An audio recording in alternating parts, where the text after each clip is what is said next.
Assalamu alaikum, good afternoon everyone, and welcome to another Club 100 video. This time we are at Rye House, which I guess is kind of like rye bread, but as a house. Jokes aside though, this is our fourth sprint race of the season, and we're starting on pole for the first race of the day. Now, I did get to do some practice, not before the sprints, but the day before for the endurance, and the endurance went quite well. We had good pace. We had a stint where we went from 9th up into 4th. So I had a lot of confidence. However, on the Sunday, it was a lot hotter, and it was a lot more understeery as well.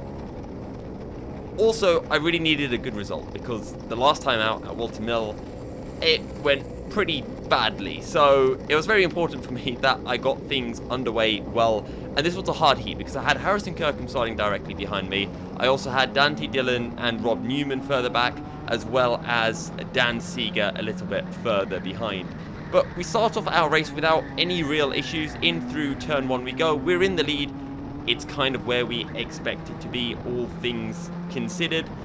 And yeah, at this point it was just try to get my head down and try to pull away as quickly as possible. And it is Rye House.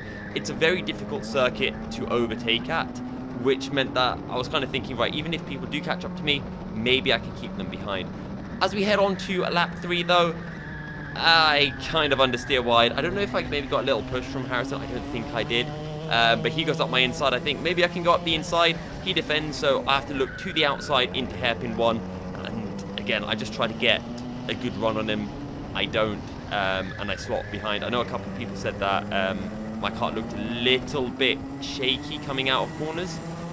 I didn't feel it at the time. Maybe it was, but either way, I don't think I was driving particularly well. So even if that was the case with the car, I don't think it would have made any difference. Harrison was absolutely on fire today, all because, you know, he got to drive for Yusuf's goat farm at the BUKC 24 hours. That's where he found all of his pace, 100%. We make our way through turns 1 and 2, and it's not a good run. And this is the point where I realize Rob Newman is right behind me, and I decide, okay, you know what, let's go defensive. It does mean that Harrison can pull away. Maybe in hindsight it would have been better if I just let Rob through and tried to tag along with Rob and maybe pick up the pieces from him battling with Harrison. But at the time I just thought, hey, I'll try to do a favor for my 24-hour teammate, let him get away. I definitely wasn't thinking that. I was just thinking, let's try to keep Rob Newman behind me for as long as possible.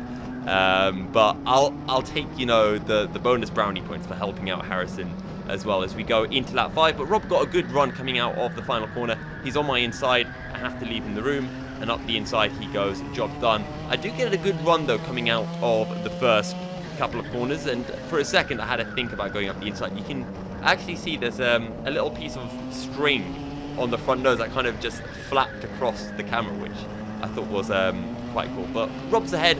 We're down into P3, and at this point I'm just trying to think, okay, maybe I can try to stick with Rob, tag along with him, get some slipstream. Maybe I can learn something as well, because I knew that I wasn't driving well, and I didn't know where I was losing the time. Well, I knew it, where it was. I was understeering a lot. On to lap 7 though, Dante comes steaming up the inside, so we say, hey, we're going to go for a switchback.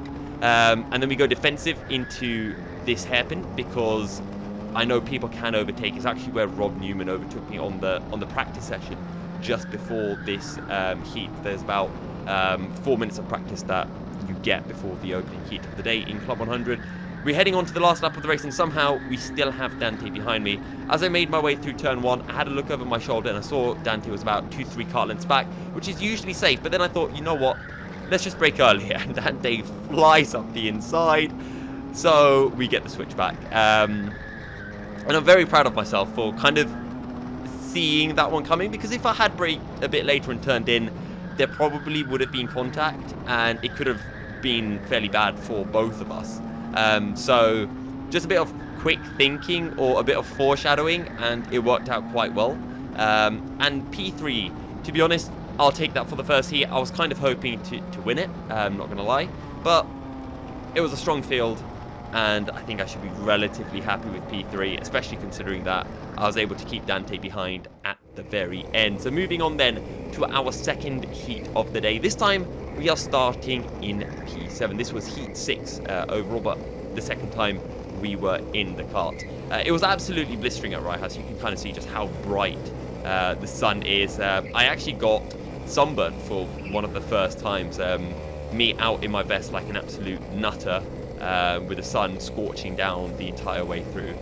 Not the smartest thing I've ever done, I'm going to be honest. But yeah, there we go. So Heat 2, and we are getting ready to get underway. We get a pretty good start as we try to just tuck in behind Adam Britton going into turn 1. We are critically on the inside going into turn 1, and that makes so much difference as we slot our way up the inside of Adam Britton. And the main thing I had in my head to do differently compared to Heat 1 was to not understeer into some corners. I kind of see a gap, I go up the inside of Aaron Clark, and we go 3 abreast. Maybe a little bit late for the move, but I jumped on the brakes and I saw the gap, so I kind of just released off the brakes and tried to get my car up the inside. It doesn't work out for us though, so I guess karma does strike to some degree, and we end up losing, I think, about 3 places coming out of the hairpin. I see the gap, I go up the inside of Amy Breacher, and we get a position back, and then I see Aaron Clark on the dirt on the run into the final corner, and that's the opening lap. Not a great opening lap. I think we're probably running in 7th or 8th. We do get a warning for, I'm going to presume, contact on the opening lap, which is presumably for heading into hairpin 1, I want to guess. Back into hairpin 1, speaking of hairpin 1, as we cut forward then to lap 4, and this is where things are starting to get feisty, because Ben Lambeth is on the outside. He's in the white helmet, Kim Ely in the middle, and Aaron Clark on the outside, and I'm thinking, can I pick up the pieces? But Kim Ely kind of gets spat out of the battle right on the inside for final corner, so I have to sit behind, and now I'm just trying to think, maybe I can get a good run out of the final corner, go up the inside into turn 1, and I thought it was a good run, not quite good enough, as Ben Lambeth goes a little bit grass karting. I saw a hand up. Oh, it's Kim Ely. Very nice move from Kim to go up the inside of Lambeth, and I tried to follow her through, but I can't carry the momentum because I tapped the back of Kim, who has a bit of a moment. That allows Ben Lambeth to go back up my inside, and it cost me the position. And Kim's trying to say, let's work together, and I decide I'm going to go up the inside of Ben Lambeth into the hairpin, which is something that I saw, as I mentioned before, Rob did to me. So I thought, you know what, let's try it. I think I probably could have left a bit more room to Ben Lambeth on corner exit, but at the time in the car I was just thinking, right, I'm through, I'm just going to, you know, get on the power, open up the steering as much as I can, and we gained a position. And to be honest, after this, not much happened. I did make a mistake somewhere which allowed Kim and Aaron Clark to pull up ahead, but critically I also saw that Aaron Clark picked up a penalty, so even though I'm running in P5, I knew this was going to be P4 after penalties were applied, and lap 10, I'd barely, you know, caught back up. So again, I wasn't really too happy. Our fast lap, 43.2, quicker than what we had in the first heat, which was a 43.5. In the endurance the day before, with weighing like 8 kilos more, we were lapping 42.5s, 42.6s. So definitely a lot of time lost with the hotter temperatures, the stickier track, more grip, harder for the rear end to step out. But P3 and a P4 in our first 2 heats of the day, it's not terrible. But this was the most important heat, because this was the heat where I was starting from the back. P12 in our last heat of the day. After this, the finals would be determined. This was heat 9 overall.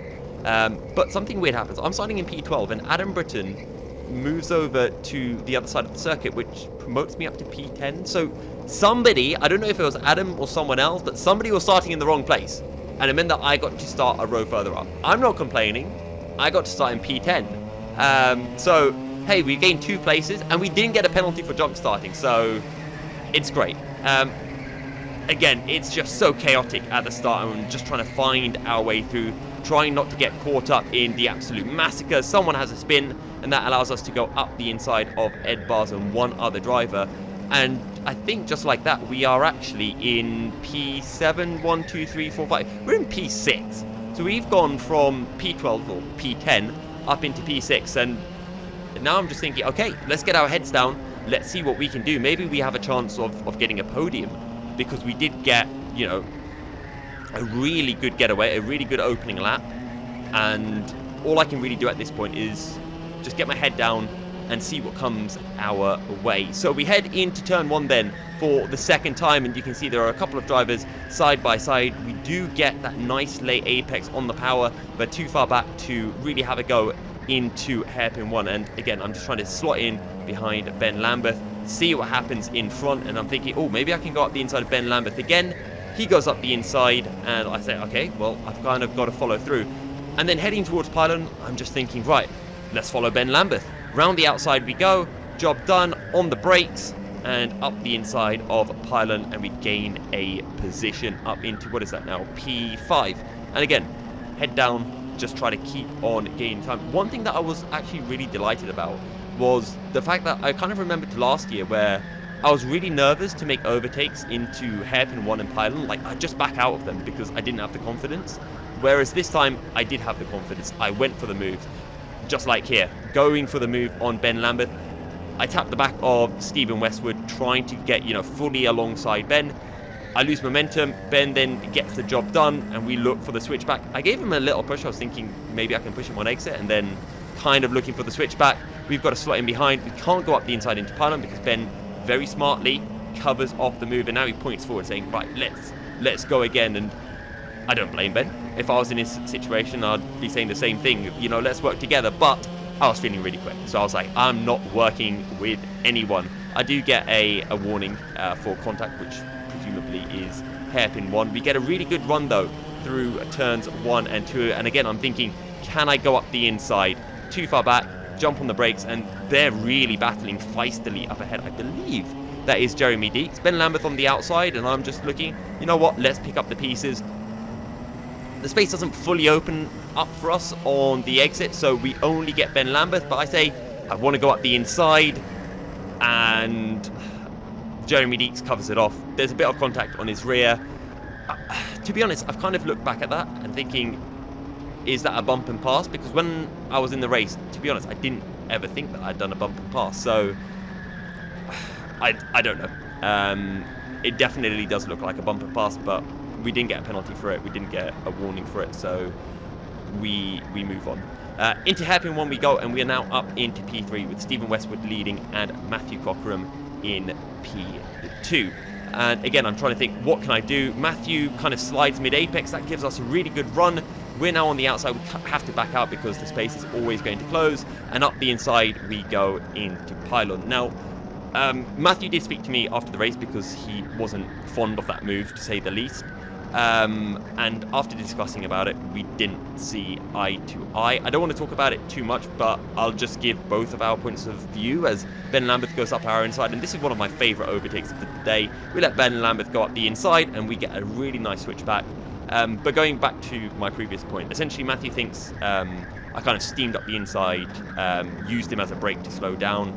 I think I got the kart stopped at the apex, and I think one of those weird things where the side pods kind of rubbed together and lock, essentially lost us both momentum on corner exit. But again, as I said, I don't want to jump into it too much. I'll let people make their own decisions if they think that was, a dirty move or a really good move. I'm going to talk a little bit more about a couple of the incidents and racecraft in the final, but we're heading on to lap 10 of the race, and Stephen Westwood just absolutely checked out. Genuinely, Stephen had an absolutely cracking drive at Rye House, so really phenomenal stuff from him. And again, I think I was catching him, but like very, very slightly. So yeah, really solid drive from Stephen. I think he finished, he did finish P3. He finished P3 in the C2 class come the A finals. As you can see on the thumbnail, we were able to finish second, and this is the aforementioned A final. We're starting in P6. Unfortunately, that means we are on the outside, which made me very, very nervous. I didn't know what my pace was going to be like, but I was starting towards the front. Considering my first heat of the day, I wasn't expecting to be this high up. I thought I'd be P10, but we got a fourth, we got a third, we got a second. 3 really good results, and we are ready to go racing for the 4th A final of the season. It's Rye House. It's difficult to overtake. It's going to be carnage, and we are underway with a very bad getaway coming out of the final corner, and this is the point where you're just thinking, right, where can I go? Andrew Ward tries to go to the inside, finds Dante Dillon, and Patrick Martin goes up the inside. We're just trying to follow through. Bryn Albin gets a really good start, but he's now on the outside heading into the hairpin as Dan Seeger ends up making it 4 abreast into the hairpin, and he gains a whole bunch of positions. A really good start from another member of Yusuf's Goat Farm for that BUKC 24 hours. We've now got Bryn Albin alongside us. We get a good run, and I was just thinking, right, I need to get a good run straight over to the inside so that Bryn can't send me into pylon corner. We do make a bit of contact with Andrew Ward, but not too much, and critically we're able to keep Bryn Albin alive, and Bryn was having an absolute cracking day. He had a really good battle actually with Sam Lovelace in one of the heats, where he actually beat Sam and took a very good heat win. But we are on to lap 2, again too far back from Andrew Ward to have a send into hairpin 1, so what do? We have to slot in behind. Into hairpin 2 we go, and we can see this big group of carts in front of us, and at the front is the leading 3 pulling away. And at this point I was thinking, I've had such a bad start, it's going to be so hard now, and maybe the best I can do is get to the front of this train, or, well, after Rob Newman gets through, get to the front of this train of carts and get something like a P5. My car felt really good in practice. I was actually quicker than Dante Dillon and Andrew Ward. Andrew Ward, though, changed his cart, so he reckoned he had a dud cart. And I was feeling really hot. I genuinely thought I could win the A final. That's how quick I was in practice. Going into hairpin 1, late on the brakes, we send it up the inside. We narrowly avoid running into the back of Patrick Martin as we try to get the cart stopped on the apex. But that is another position for us, and now we're up into, what is that? P5, 6, 7. We're in P7, I believe. And again, the pace felt really good. So once I'd got past Andrew, I'm just trying to get my head down, trying to clamber up through the field as quickly as possible. And you'll see soon just exactly how consistent my lap times will become. But we're heading into this corner, and Patrick Martin, I've got to stand by my fellow Yusuf's Goat Farm driver. I think that was a bit aggressive from Patrick. Dan loses position, frustrated. I get a tap from Andrew Ward, which means that either I run into the back of Dan Seeger or I send a move up the inside, and I decide, hey, you know what? I'm going to send a move up the inside of Dan Seeger. And Dan, credit to him, you know, he recognises I'm the team captain from BUKC 24 hours, multi-21, lets me through. In fairness to Dan, if he hadn't done that, he probably would have won this race just so incredibly quick. But we're ahead, and we are leading the charge. We've got Patrick Martin in front, and obviously I've got to get revenge for Dan, don't I? So heading in to turn 1, and this is where like the consistency comes in. So this lap 43.2, from here on until the end of the race, every single lap 43.2 or 43.1, with the exception of 2 laps where I have a really fun battle with Dante Dillon that you guys will see shortly. But I was just so chuffed to bits with the consistency that I had after this race. Like, at the time I didn't think the consistency was great, but yeah, Patrick doesn't get the best of runs, so we just send it up the inside. And I take it back, my move on Ben Lambeth through turn 1 isn't my favourite. That move on Patrick Martin, I feel like I got that down to a T, like just avoided his rear end as we went up the inside, and up a position we go. And at this point it's just trying to hunt down the leading quartet. I mean, you can see how far they are up ahead, but we will catch them down.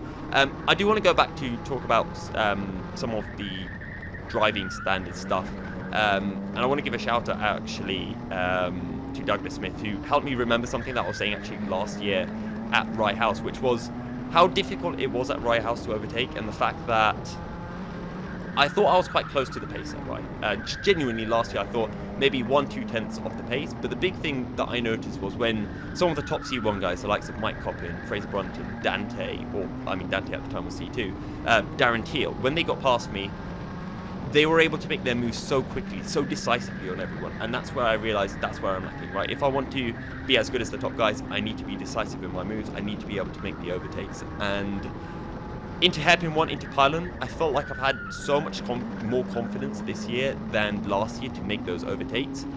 And I think there have been some growing pains, in the sense that I think some of the moves, they haven't been perfectly clean, right? I think some of the moves, I could have got that cart stopped a bit more. But I think that is something that I have to go through. I think if I try to take everything, you know, really, really safe and think, oh, I can't make this move, I'm never going to get better, or it's going to take me so much longer than if I do what I kind of did at Whilton last time, what I've done here, which is go for those moves, make them work. Yes, there's a little bit of rubbing. I think the other thing as well has been, I think I could have left people more space on corner exits, but then I remembered something that happened last year, which was Whilton. I tried to hold it around the outside of someone through Boxing Day, that's a corner after Christmas. I ended up getting squeezed out, spun across the circuit. GYG, Darren Teal went up my inside, I tried to hold it around the outside, got squeezed, spun, big incident with Greg Smith as a result. And I kind of got told after that, it's my fault, which I 100% agreed with, and I said as well in my video back then, if you're on the outside in those situations, you need to yield. So when I first watched this video back, I thought a few times, I should have left a bit more space on the outside, but I've also kind of remembered back to those videos where people told me as well, if you're on the outside, you have to yield. So I do kind of stand by, I think, some of the squeezing that I've done, and I think I'm going to be a bit more conscious of it because I've forgotten about that. But I think if someone's like fully alongside me, obviously leave space. But if I'm going for an overtake, if I'm carving through the field and I go up the inside, then I think, as everyone has said before, that's what the Club 100 driving standards are. If you're on the outside, you have to yield. Because I think on the exit of Hairpin 2 was one place that I was kind of squeezing people a bit, on the exit of Pylon as well. But again, I think that whole philosophy of if you are on the outside, if you aren't fully alongside, you do need to yield in those situations. So it's something that I went through, and I had a big incident at Lid, right, where I did try to back out, but there was no way to back out. Yeah, so I did want to kind of mention those points because, yeah, when I first watched this video, I kind of looked at some incidents and I thought, like going up the inside, tapping the rear end of Stephen Westwood, or tapping the back end of Andrew Ward through Pylon. Anyway, though, back to the race. As you have been able to see, we have been slowly but surely, painstakingly closing up to the leading quartet of drivers. And this is our fastest lap of the race, a 43.1. And to be honest, when I watched this back, I didn't think, oh, this was an amazing lap. I thought there was more time. I thought there were mistakes. When I was driving, I didn't think I drove well. Genuinely, when I was in the car, I thought, every lap, I thought, I'm dropping a tenth here. I could have been a tenth, maybe 2 tenths quicker. And then when I looked at the times and saw every lap was at 43.1, 43.2, I was shocked to bits because I did not think these laps were that consistent. I think this corner here is where I was actually losing a bit of time. I think some of the top drivers, the likes of Dante especially, really flicking the car in to the left, carrying more speed, and being able to keep the car to the left to get that good run through the final corner. But as we are making our way through lap 10, I'm starting to feel that I'm in striking distance of Samuel Essery, and I could see how much time was left, right? There was something like 4 minutes, and I thought that's plenty of time, right? I've got the laps. I just need to be clinical with these overtakes. I need to be decisive with these overtakes. And again, here you can kind of see me thinking, can I go up the inside of Sam Essery? Answer is no, I've got to sit behind. I don't want to get a penalty. That is something I don't want to do. We try to get the run through that final corner, but Sam just absolutely lightning out of the final corner. Dante tries to cover him off, but Sam just gets up Dante's inside so quickly, catches Dante unawares, and now we're trying to follow Sam through. Dante, though, is alongside us, and now we're going side by side into hairpin 1. I try to look for the switchback, but I can't quite get the drive, and Dante, though, covers the inside, and we have to slot in behind, and I give Dante a little push on exit. I say, look, right, let's try to catch up to Mr. Essery at this point. Again, I'm thinking, can I go up the inside into this corner? I end up braking a bit earlier, so that's me essentially saying I'm not going to go up the inside. We're just going to follow Dante, try to push him along, catch back up. But I also knew I'm quicker than Dante. I felt it in practice, and I think Dante had a bad car as well. So at this point I was thinking, I need to get past Dante. I need to catch up to Sam, because I was thinking at this point I can win this race. That's what was in my head from one lap into practice, and we send it up the inside of Dante. We make the move work. We leave Dante some space so he doesn't go into the tyre barriers. And now we're side by side through hairpin 2. And this is where we're going to take a little break. Because last year, at Rye House, I created a move. And I like to say I invented the move because I've never seen anyone do it before. But people definitely did it. And I call this the use of send, or the use of dive bomb. So here is in action. We go up the inside, final corner. Lovely. Nobody expects it. Final lap of the race, gain a position. To double check, because obviously all great things need to be repeated, we do it on Fraser Brunton. Up the inside final corner, last lap of the A final, job done. All hunky-dory. But then this happened in practice. So this was the 3 laps or 4 laps of practice before Heat 1, where I had a little bit of a scrap with Harrison. He goes up my inside into turn 1. I go up his inside into hairpin 1. He gets a switchback on me. It's really fun battles. Then I'm like, well, I've got the inside. I'm going to go up your inside into hairpin 2, Sonny Jim. Cool. Then I realized Harrison said something to me before the race, which was, I watched your Rye House video from last year. I really like that overtake you did into the final corner. And I thought, oh God, he's going to do that overtake on me here. So I turn in early for this corner. But Harrison still goes up my inside. What? A really nice overtake from Harrison. Absolute legend. But this does mean that because Harrison has overtaken me at my overtaking corner, it has now become the Harrison overtake. He is now the king of the Harrison send at Rye House, which means that I needed to find a new overtake. I needed to create a new overtake that not even Harrison Kirkham could replicate. And that, my friends, is what we are about to see. So here it is then, as we cut back to the video. Can you catch it? Oh, did you see that? This is the use of slingshot. My front right hooks onto Dante's rear. It pulls him back and catapults me past him. So that's the use of slingshot, or the use of catapult overtake.